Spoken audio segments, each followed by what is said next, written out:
अस्सलाम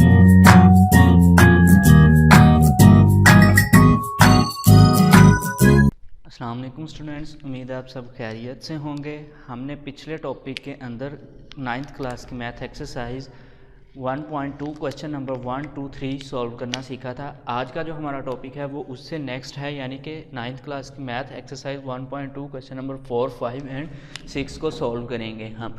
जो इससे पिछला लेक्चर्स है उसका लिंक जो है वो डिस्क्रिप्शन में दिया गया, आप उससे जो है वो पिछला लेक्चर्स भी देख सकते हैं। इसके अलावा 10th क्लास की मैथ को भी देख सकते हैं। तो हम जो है वो अपने टॉपिक की तरफ चलते हैं। इसमें हम सबसे पहले क्वेश्चन नंबर 4 को सॉल्व करेंगे। क्वेश्चन नंबर 4 के अंदर कहता है फाइंड नेगेटिव ऑफ मैट्रिसेस।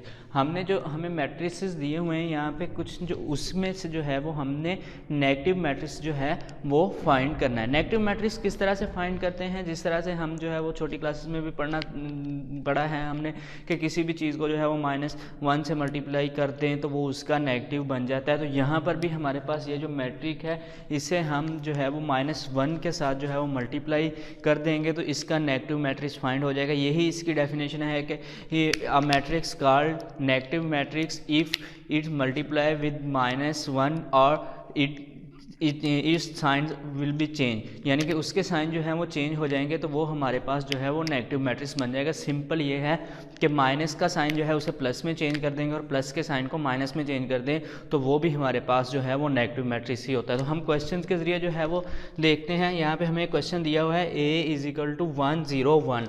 तो हम जो है वो यहाँ पे लिखते हैं मल्टीप्लाई बाय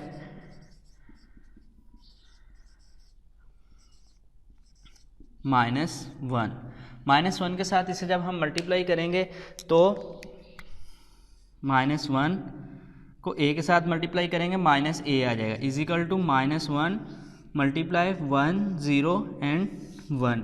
तो हमारे पास जो इसका आंसर आएगा वो -1 के साथ मल्टीप्लाई होगा तो -1, यहाँ पर 0 और यहाँ पर -1 आ जाएगा। तो यहाँ पे जो है वो हम देख रहे हैं कि ये हमारे पास 1, 0 एंड 1, प्लस का 1 था तो माइनस के 1 में चेंज हो गया, 0 के साथ कोई साइन नहीं वैसे का वैसे, और फिर प्लस का 1 था तो माइनस के 1 में चेंज हो गया। तो ये इसका जो है वो a का नेगेटिव मैट्रिक्स होगा, यानी -a कहलाएगा। हम इसे लिख भी सकते हैं कि ये हमारे पास क्या है, नेगेटिव मैट्रिक्स है।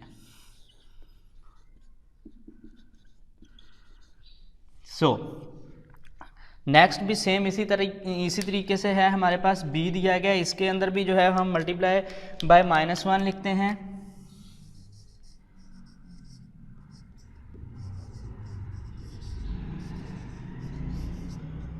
मल्टीप्लाई बाय -1 तो ये हमारे पास -b बन जाएगा।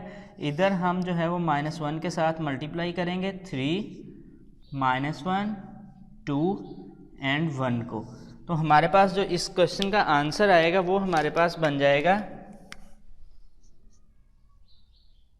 -b इजिकल टू 3 को 1 के साथ मल्टीप्लाई करेंगे तो -3, माइनस माइनस प्लस 1, फिर 2 - 2, फिर माइनस प्लस -1। तो ये हमारे पास जो है इस क्वेश्चन का नेगेटिव मैट्रिक्स जो है वो फाइंड हो जाएगा। नेक्स्ट हम क्वेश्चन नंबर 4 के ही सी पार्ट की तरफ चलते हैं। इसका भी जो है वो हमने सेम इसी तरीके से जो है नेगेटिव मैट्रिक्स फाइंड करना है। तो हम यहाँ पे लिखते हैं मल्टीप्लाई बाय -1। सबका जो मेथड है वो सेम ही है, इसी तरीके से सारे जो है वो हम नेगेटिव मैट्रिक्स फाइंड करते हैं। जब इसे -1 के साथ मल्टीप्लाई करेंगे तो -c आ जाएगा हमारे पास, इजिकल टू -1 को मल्टीप्लाई करेंगे हम 2, 6, 3 एंड 2 के साथ। तो हमारे पास इसका आंसर जो है वो क्या होगा, 2 1s are 2 और प्लस माइनस माइनस, फिर plus minus minus, 6 1s are 6, then minus plus minus, 3 1s are 3 and minus plus minus 2। तो हम यहाँ पर देख रहे हैं कि ये सारी वैल्यूज जो थी ये हमारे पास किस में थी, प्लस में थी, और इसका जो नेगेटिव मैट्रिक्स है वो क्या आ गया, सारा का सारा माइनस में आ गया। यानी कि सेम इसके अंदर मेथड हुआ है जो हमने पीछे किया है। क्या है, जिस तरह से मैंने आपको पहले बताया कि सिर्फ और सिर्फ साइन चेंज हो रहे हैं, किसी के साइन चेंज कर देंगे तो वो उसका नेगेटिव मैट्रिक्स बन जाएगा। इसके अंदर जो है वो हम डी पार्ट में देखते हैं, इसे भी हम लिखते हैं मल्टीप्लाई बाय -1 -1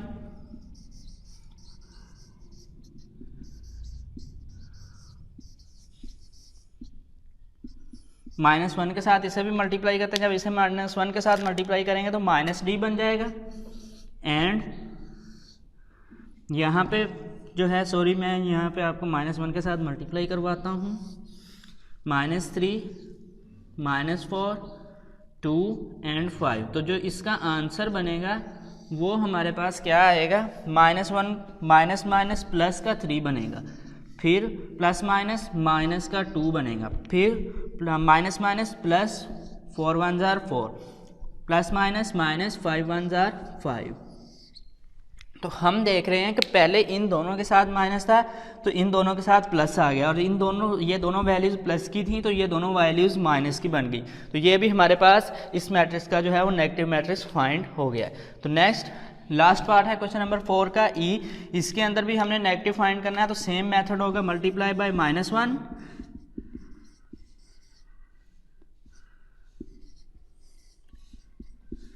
-1 के साथ जब इसे मल्टीप्लाई करेंगे तो ये माइनस का ई बन जाएगा इस तरफ, -1 को मल्टीप्लाई करेंगे 1 -5 2 3।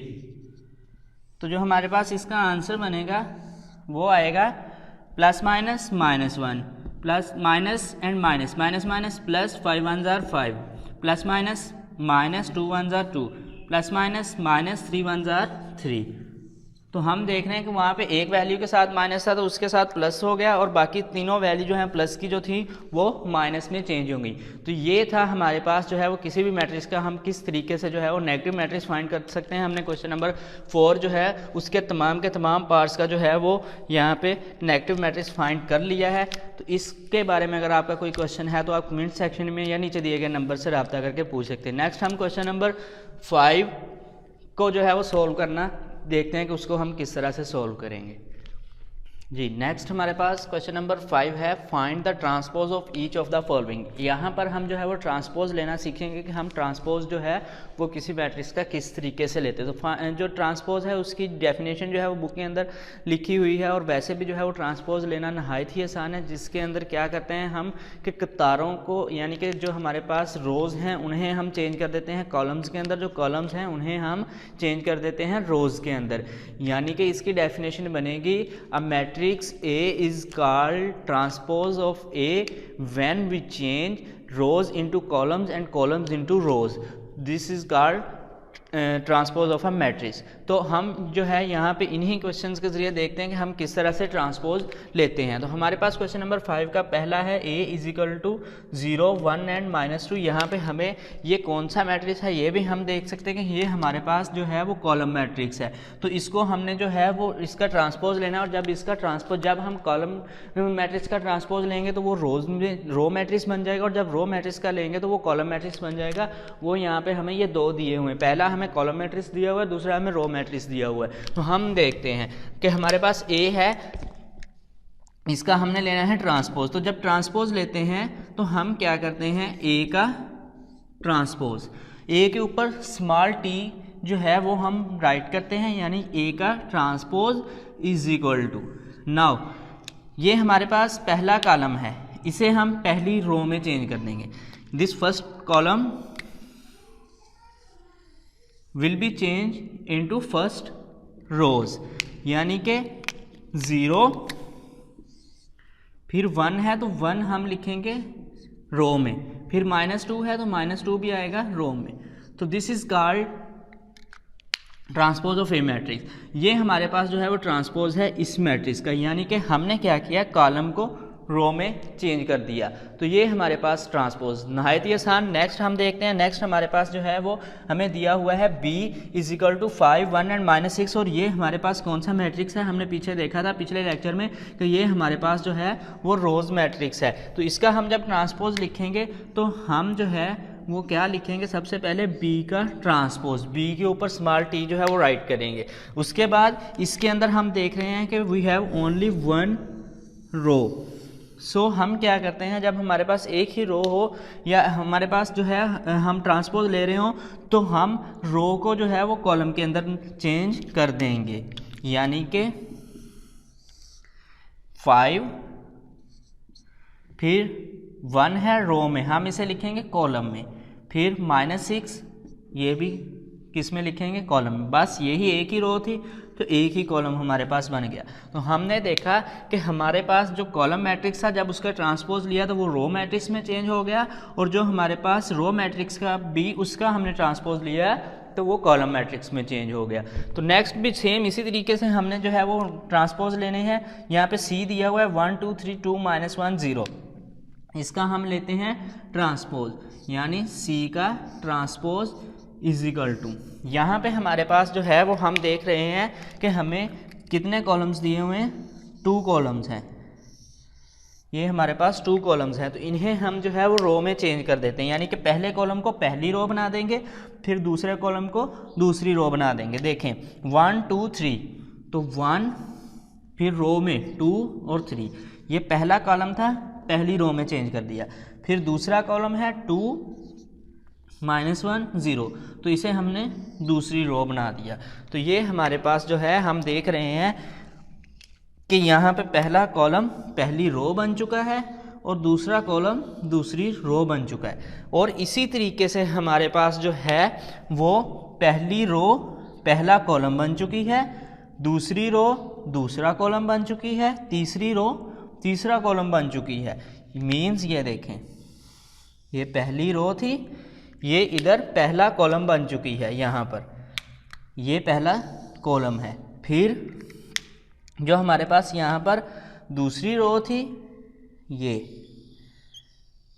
ये यहाँ पर हमारे पास दूसरा कॉलम जो है वो बन चुकी है। फिर लास्ट रो जो थी 3 और 0, वो हम देख रहे हैं कि वो उस तरफ, ये जो रो थी हमारे पास 3 और 0 वाली, ये यहाँ पर हमारे पास जो है वो थर्ड कॉलम बन चुकी है। तो हम देख रहे हैं कि हमने सिर्फ कॉलम्स को रो में चेंज किया तो जो रोज थी वो ऑटोमेटिकली जो है वो कॉलम्स में चेंज होंगी। मीन्स हमने सिर्फ एक ही काम करना है, या तो हम पहले कॉलम्स जो हैं, पहले मैट्रिक्स के कॉलम जो हैं उसे रोज में चेंज कर देंगे, या फिर जो रोज हैं उन्हें कॉलम में चेंज कर देंगे, तो हमारे पास जो है वो ट्रांसपोज फाइंड हो जाएगा। हम देखते हैं नेक्स्ट हमारे पास क्वेश्चन है D = 2 0 और 3 5, इसका भी हमने ट्रांसपोज लेना है। तो हम लिखते हैं D का ट्रांसपोज इज इक्वल टू, ये हमारे पास पहली रो है, इसे हम पहला कॉलम बना देते हैं। हमारे पास रो है 2 और 3, दिस वन 2 और 3, इसे हम जो है वो पहला कॉलम बना देते हैं। 2 और 3, ये हमारे पास पहला कॉलम बन चुकी है। उसके बाद हमारे पास दूसरी रो कौन सी है, 0 और 5, ये 0 और 5, इसे हम जो है वो दूसरा कॉलम यहाँ पर बना देते हैं, यानी कि 0 और 5। यहाँ पर हमने क्या किया था, कॉलम को रो में चेंज किया, यहाँ पर हमने रोज को कॉलम में चेंज किया, तो भी हमारे पास जो आंसर है वो बिल्कुल ठीक ही आया है, क्योंकि यहाँ पे जो रोज थी वो कॉलम में चेंज हो चुकी हैं और ये डी का ट्रांसपोज हमारे पास फाइंड हो चुका है। नेक्स्ट हम ई है, ई को भी सॉल्व करते हैं कि ई का ट्रांसपोज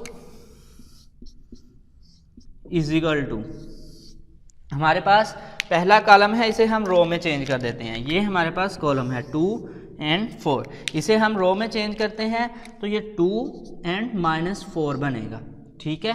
फिर नेक्स्ट जो है वो हमारे पास दूसरा कॉलम है, वो गया है 3 और 5। 3 और 5 को जो है वो हम चेंज करते हैं दूसरी रो में, दूसरा कॉलम दूसरी रो 3 और 5। अगर यहाँ पे इसके नीचे एक और कॉलम दिया होता तो यहाँ पे एक और रो नीचे आ जानी थी। तो ये हमारे पास ई का ट्रांसपोज आ गया।